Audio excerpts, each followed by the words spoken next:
સુરતના જહાંગીરપુરા વિસ્તારમાં પતિ પત્ની અને બે સાળી રાત્રે સૂતા બાદ સવારે ઉઠ્યા જ નહીં. ચારેય સામૂહિક આપઘાત કર્યાની શંકા વ્યક્ત કરવામાં આવી રહી છે. હાલ પોલીસ કાફલો ઘટનાસ્થળે પહોંચી ગયો છે.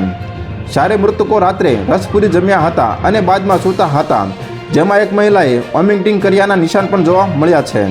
ત્યારે આ ઘટના સામૂહિક આપઘાતની છે કે ફૂડ પોઈઝનિંગથી ચારેયના મોત થયા છે તે કહેવું હાલ મુશ્કેલ છે. ઘરમાં ગેસ ગીઝર પણ ચાલુ હતું તો ગુંગળામણથી મોત થયાની શક્યતા પણ જોવાઈ રહી છે. પોલીસે સાચું કારણ જાણવા માટે FSLની મદદ લીધી છે. હાલ ચારેયના મૃતદેહને PM માટે હોસ્પિટલ ખસેડાયા છે.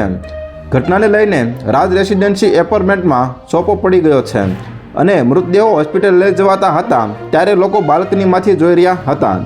DCP રાકેશ બારોટે જણાવ્યું હતું કે જસુબેન છે એ ઘર માલિક છે, જ્યારે બીજી બે મહિલા છે તે તેમની બહેનો છે, જ્યારે પુરુષ છે તે તેમના બનેવી છે. તો હાલ અત્યાર માટે આટલું જ મિત્રો. ફરી મળીએ નવી અપડેટ સાથે. તે પહેલાં વિડીયોને લાઇક કરી ગુજરાત ટોપ ન્યૂઝ ચેનલને સબસ્ક્રાઇબ કરી દો અને પાછળ આવેલું બેલ આઇકન પણ દબાવી દો, જેથી તમને નવી નવી ખબરો મળતી રહે.